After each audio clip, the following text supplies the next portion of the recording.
Assalamu alaikum dostlar. Сатуға достар, Орус деген кайманат бар, ушул тай чыгат.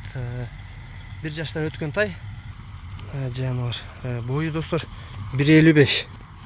Россиядан келген. Көкүрөктөрүң арагылы. Biraz чымындап кыйналып атат. Жаныбар.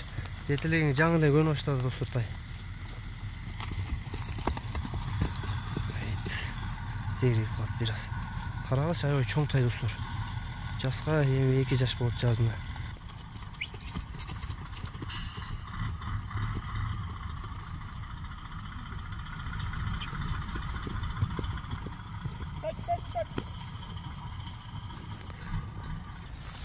Тай боюнча бир өзүңүздөн маалымат берип коюңчу, бир маалымат тай дейсиз. Тай Россиядан келген. Энчиге алдык эле. 2 ай болуп калды келген. 2 айдан бeri карап атасыз, Карап атам. Жемишчи мощный. Это жеңил. Анан кичине колго азоо болуп ататчы. Колго ошо эле муну жетелеп элечи. Бирок тайым көрүнүп турат да жакшы нерсе. Ошо кличкасы Орус деп койдук, иншалла баягы Өзбекстанда аттай болсун деп.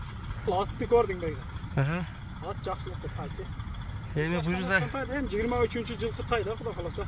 Жакшы. Бой 1.55 эми жакшы да, 1 жашар тайга 1 жаштан өтүп калды эми. Жорда. Жакыныраак келип бер айдап коюңчу бир. Колго бул жаңы эле көнүп баштаптыр өзү, Мен келген бойдон турубу? Турат да, анчам чап чыгып жетелеп коебуз. Баягы кылганга убакыт болбойт. Жаныбар. Орус. Азыр эле бир чоң аттай болуп калыптыр, улакка чабылган бир чоң аттай бар экен салат. Буюрса ден соолугуна жооп. Ден соолугуна жооп. Кара бир жеринде тыргы жок. Тап-таза. Буттары да жакшы, тап-таза барды. Пародасына келсем билбейм точно пародасын. Анык пародасын билбейсиз, Эми баазын айтың. Баасын $3300 деп атам. 3300. Иш беребиз, ооба. Биз өзүбүз деле жакшы сенек алганбыз. Мен чыгабыз деп алдык эле. Детайларыңызды качырып жүрбөйүңүз. Жаныбар.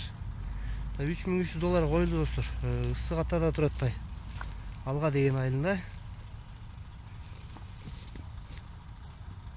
Бүгүнкү сатууда Орус деген тай болду.